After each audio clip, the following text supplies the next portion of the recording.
Hello students, we learn chapter 3rd metal and non-metals धातु तथा अधातु.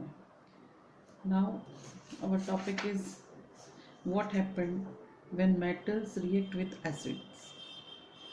यानी कि आज का हमारा टॉपिक है कि जब धातुएं एसिड के साथ अम्ल के साथ अभिक्रिया करती हैं तो क्या होता है.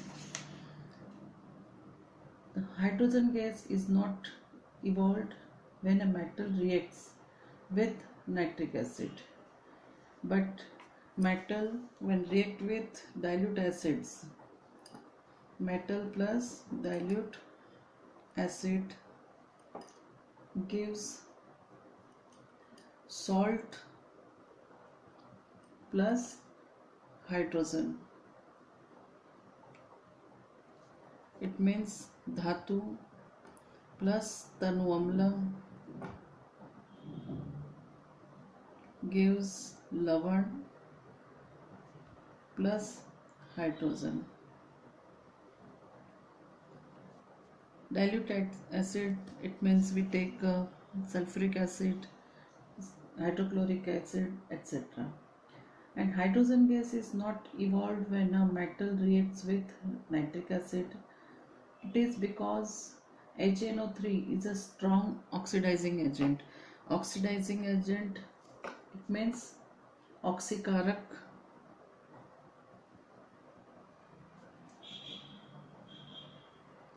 कहते हैं इसे हिंदी में हम.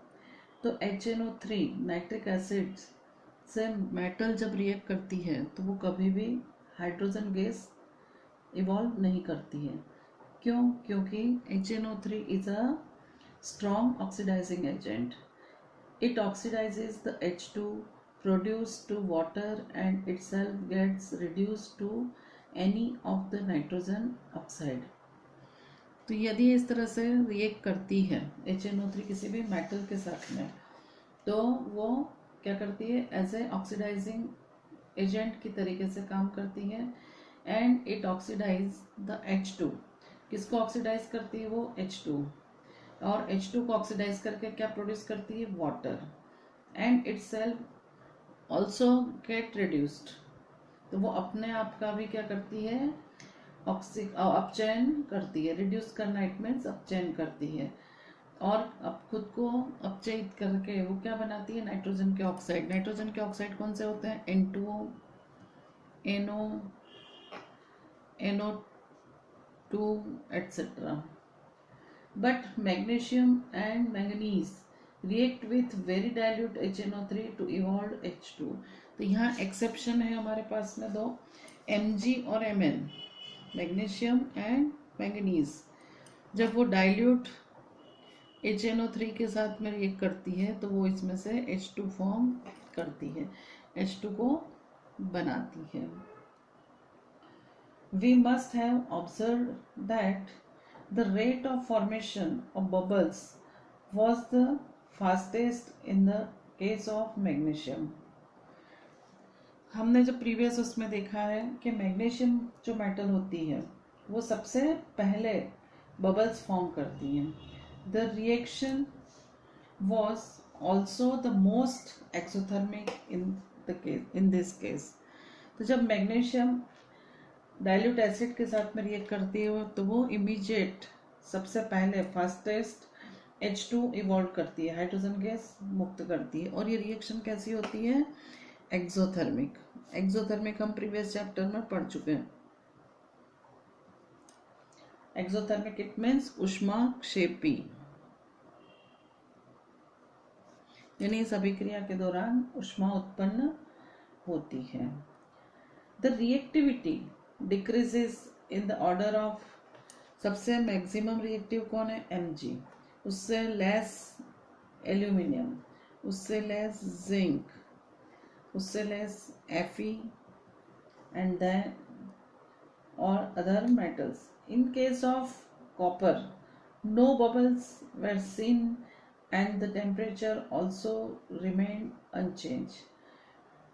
तो यहाँ पर कोई एयर बबल नहीं आती है. कौन से केस में? यदि हम धातु की जगह कौन सी धातु ले लें कॉपर ले लें तो वहाँ पर किसी भी प्रकार की एयर बबल्स नहीं आती है, और टेम्परेचर जो होता है वो भी अनचेंज रहता है, तापमान भी अपरिवर्तित रहता है। तो ये this shows that copper does not react with dilute HCl। तो ये क्या बताता है कि कॉपर डाइल्यूट HCl के साथ में रिएक्ट नहीं करता है। सेकेंड टॉपिक है हमारा, how do metals react with solutions of other metal salts. तो जो मेटल्स होती है वो दूसरे सॉल्ट्स के साथ में क्या रिएक्ट करती है, मेटल प्लस सॉल्ट्स। यहाँ सॉल्ट्स आप अलग अलग डिफरेंट मेटल्स के ले सकते हैं इसमें। तो इसको हम देखते हैं यहाँ पे। तो reactive metals can displace less reactive metals from there compounds in solution और मोल्टन स्टेट। तो हम ये जानते हैं कि जो मेटल्स होती है वो अपने से लेस रिएक्टिव यानी कि कम रिएक्टिव जो होती है धातु हैं, उनको वो क्या करती है, रिप्लेस करती है यानी कि चेंज करती है। लेकिन उस समय उसका जो सॉल्यूशन का जो टाइप होता है वो मोल्टन फॉर्म में होना चाहिए। We have seen in previous sections that all metals are not equally reactive। तो हम प्रीवियस क्लासेस में पढ़ चुके हैं कि सभी धातुएं समान रूप से क्रियाशील नहीं होती हैं। We check the reactivity of various metals with oxygen, water and acids। तो हमने अलग अलग धातुओं को लेकर के उसको ऑक्सीजन के साथ रिएक्ट करके देखा, वाटर के साथ रिएक्ट करके देखा और एसिड के साथ रिएक्ट करके देखा हुआ है। But all the metals do not react with this reagent. तो कोई भी धातुएं इनके साथ में रिएक्ट अभिक्रिया नहीं करती है। So we were not able to put all the metal samples we had collected in decreasing order of the reactivity. तो हम अलग अलग धातुओं की रिएक्टिविटी को कंपेयर करते हुए एक चार्ट बनाते हैं। तो उस चार्ट को हम देखते हैं। इसका बेस्ट जो एग्जांपल है, displacement reaction studied in chapter first give the better evidence about the reactivity of metals. तो धातु की जो क्रियाशीलता है उसके लिए सबसे बड़ा जो हमें एविडेंस मिलता है वो चैप्टर फर्स्ट में डिस्प्लेसमेंट रिएक्शन है। It is simple and easy if metal A displace metal B from its solution, it is more reactive than B. तो यहाँ पे हम देखते हैं कि मेटल ए लेते हैं, metal A plus salt solution of B.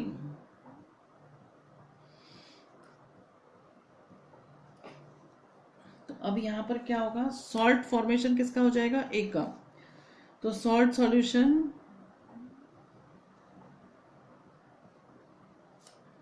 अब हो जाएगा ये ए का, और मेटल बी क्या हो जाएगी, रिप्लेस हो जाएगी।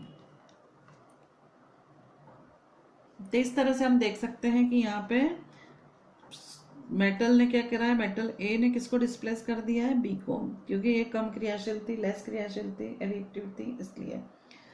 तो reactivity series is a list of metals arrange in the order of their decreasing activities. तो रिएक्टिविटी सीरीज क्या होती है, तो ये आपको क्वेश्चन पूछा जाता है, रिएक्टिविटी सीरीज। तो reactivity series is a list of metals arrange in the order of their decreasing activities. तो उसको डिक्रीजिंग ऑर्डर में यदि हम जमाते हैं तो उसको हम क्या बोलेंगे, reactivity series. After performing displacement experiment, the reactivity of different element is shown in this table, and we discuss this table.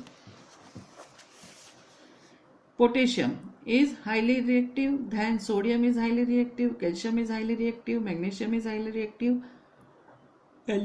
aluminum is also highly reactivity, and reactivity is decreasing.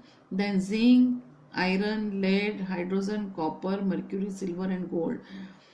So we say that the gold is the least reactive, जो gold होता है वो किसी से आसानी से अभिक्रिया नहीं करता है।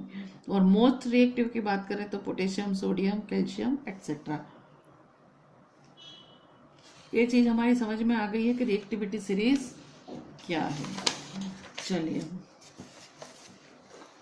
हम नेक्स्ट टॉपिक देखते हैं, how do metals and non metals react. तो कोई भी धातु और अधातुएं कैसे रिएक्ट करती है, कैसे क्रिया करती है, यह हमें देखना है। In the above reactivities we show the reaction of metals with number of reagents. Why do metals react in this manner. तो मेटल अलग अलग तत्वों के साथ में अलग अलग अभिक्रिया करती है। Let us recall what we learn about the electronic configuration of element in class 9th। तो इलेक्ट्रॉनिक कॉन्फ़िगरेशन के बारे में हम कक्षा 9वीं में पढ़ चुके हैं, तो हमको ये याद ही होगा। We learn that the noble gases which are a completely filled valence shell show little chemical reactivity. We therefore explain the reactivity of elements as a tendency to attain a completely filled valence shell. Let us have a look at the electronic configuration of noble gases and some metals and non-metals. तो यहाँ पे metal और non metal दोनों कैसे react करती है वो हमें देखना है। तो sodium atom has 1 electron in the outer most shell. तो अब हम देखते हैं कि NaCl कैसे फॉर्म करता है। Na atomic number is 11, configuration is 2 at 1, and it gives this 1 electron and form Na plus ion, and electron is released. Then Cl is atomic number 17, electronic configuration is 2 8 7. It gains 1 electron and forms Cl minus 1, and this Na have 1 electron in outermost shell, and chlorine which have 7 electron in outermost shell. This 1 electron are sharing and form NaCl. तो यहाँ एक एक electron की sharing होने के कारण Na और Cl के बीच में बॉन्ड फॉर्म होते हैं। So the electronic configuration of sodium is 11 and it bifurcate into at 1. So it release 1 electron and form Na plus ion. On the other hand, chlorine has 7 electrons in outermost shell and it require 1 more electron to complete its octet. तो octet complete करने के लिए उसको कितने electron की requirement है, 1 electron की। तो वो 1 इलेक्ट्रॉन सोडियम से ले लेता है ये। So it sodium and chlorine were to react the electron lost by sodium could be taken up by chlorine. तो जो Na ने रिलीज किया था वो किसने लिया है, Cl ने ले लिया है। After gaining an electron the chlorine atom gets a unit negative charge. तो वो जो 1 इलेक्ट्रॉन गेन करता है तो उसके ऊपर कौन सा चार्ज आ जाता है, negative charge, because its nucleus has 17 proton and there are 18 electrons in its K, L and M shell. This gives us a chlorine ion Cl minus. So both these elements can have a give and take relation between them. तो यहाँ पे जो relation form हुआ है Na और Cl के बीच में वो कौन सा है, टू गिव एंड टेक वाला रिलेशन होता है ये। तो sodium and chlorine ion being positively charged attract each other and are held by strong electrostatic forces of attraction to exist as sodium chloride. तो यहाँ पर sodium and chlorine ion, this one and this one, are positive and negative charge. They attract each other, वो एक दूसरे को आकर्षित करते हैं. But they have strong electrostatic force of attraction. तो इनके बीच में स्ट्रॉन्ग इलेक्ट्रॉनिक फोर्सेस होते हैं जिसके कारण उनका फोर्स ऑफ अट्रैक्शन इंक्रीज हो जाता है. So it should be noted that sodium chloride does not exist as a molecules but are aggregated of oppositely charged ions. तो यहाँ पे हमारा जो Na और Cl है, तो sodium chloride does not exist, उसके ऊपर कोई भी चार्ज नहीं होता है. एक प्लस और एक माइनस बन के क्या हो जाता है, न्यूट्रल. तो NaCl के ऊपर कोई चार्ज नहीं होता है.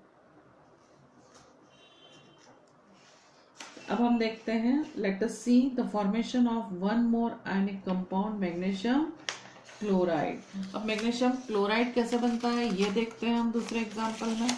तो magnesium Mg, electronic configuration 12, atomic number 12, 282. So it loses this 2 electron and form Mg plus 2 electron. Second one is chlorine. Chlorine atomic number is 17. Electronic configuration is 287.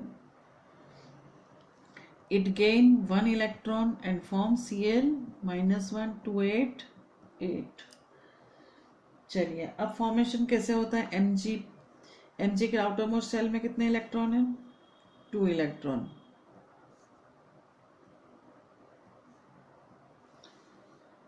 अब क्लोरीन में 7 electron.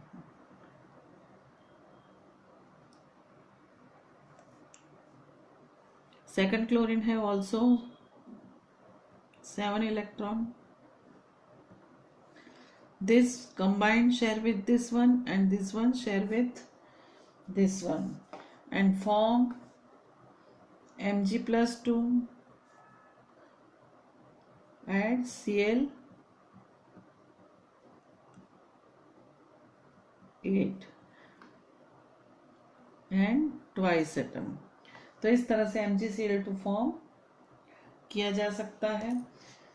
The compounds formed in this manner by a transfer of electrons from a metal to a non-metal are known as ionic compounds or electrovalent compounds.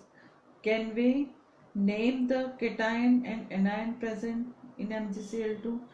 तो क्या हम MgCl2 में उपस्थित cation और anion की पहचान कर सकते हैं.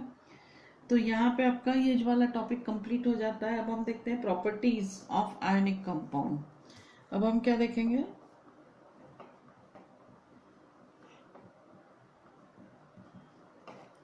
प्रॉपर्टीज ऑफ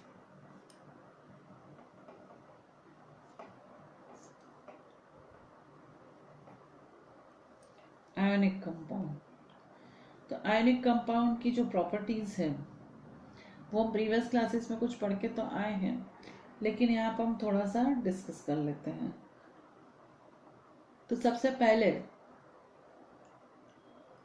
प्रॉपर्टी की बात करें हम तो physical nature.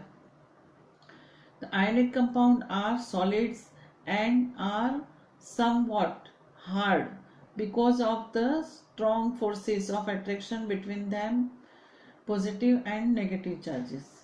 These compounds are generally brittle and break into pieces when a pressure is applied. तो यहाँ पे जो पहली प्रॉपर्टी है फिजिकल नेचर. तो आयनिक कंपाउंड्स जो होते हैं वो कैसे होते हैं, सॉलिड्स होते हैं सभी, और उसमें से कुछ कैसे होते हैं, हार्ड होते हैं. क्यों होते हैं, क्योंकि उनके बीच में स्ट्रॉन्ग फोर्सेस ऑफ अट्रैक्शन यानी स्ट्रॉन्ग इलेक्ट्रो फोर्सेस होते हैं. These compounds are generally brittle and break into piece when pressure is applied. तो ये जो कंपाउंड्स होते हैं इसके ऊपर हम प्रेशर अप्लाइड करते हैं तो ये और सरल अणुओं में टूट जाते हैं। मेल्टिंग एंड बॉइलिंग पॉइंट की बात करें हम इसमें, तो ionic compounds have high melting and boiling points. This is because a considerable amount of energy is required to break the strong interionic attraction. तो ये जो आयोनिक कंपाउंड्स फॉर्म होते हैं उनके बीच में इंटर मोलिकुलर अट्रैक्शंस जो रहता है उसके कारण क्या होता है, इनके मेल्टिंग एंड बॉइलिंग पॉइंट्स होते हैं वो बहुत ही हाई होते हैं।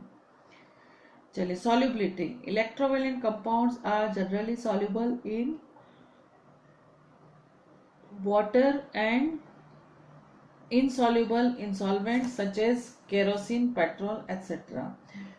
तो ये जो इलेक्ट्रोवैलेंट कंपाउंड्स होते हैं वो जनरली वाटर में कैसे होते हैं, डिसॉल्व हो जाते हैं, घुल जाते हैं, लेकिन वो इनसॉल्युबल किस में रहते हैं, केरोसिन, पेट्रोल आदि में वो इनसॉल्युबल रहते हैं। Conductance of electricity. The conduction of electricity through a solution involved the movement of charged particles। तो इलेक्ट्रिसिटी जो होती है वो कंडक्शन कब डेवलप करती है, the solution involves the movement of charge particle. तो उसमें कहीं चार्ज पार्टिकल का मूवमेंट होता है तो ही वो उसको क्या करती है, इलेक्ट्रिसिटी को पास करती है। A solution of an ionic compound in water contain ions which move to the opposite electrons when electricity is passed through the solution। तो जब attraction conductance की बात हम कर रहे हैं तो solution of an ionic compound in water contains ions। जब हम वाटर में किसी को डिसॉल्व करते हैं तो वो क्या करता है, आयन फॉर्म करता है। A solution of ionic compound in water contains ions which move in opposite electrons. और वो मूव कैसे करते हैं, उसमें अपोजिट। यदि वो आयन नेगेटिव चार्ज होता है तो किसकी तरफ मूव करेगा, पॉजिटिव की तरफ, और वो पॉजिटिव होगा तो किसकी तरफ मूव करेगा, नेगेटिव आयन की तरफ वो मूवमेंट शुरू कर देता है। When electricity is pass through the solution the ionic compounds in the solid state do not conduct the electricity. तो अब जो आयनिक कंपाउंड में सॉलिड्स होते हैं वो इलेक्ट्रिसिटी को कंडक्ट नहीं करते हैं।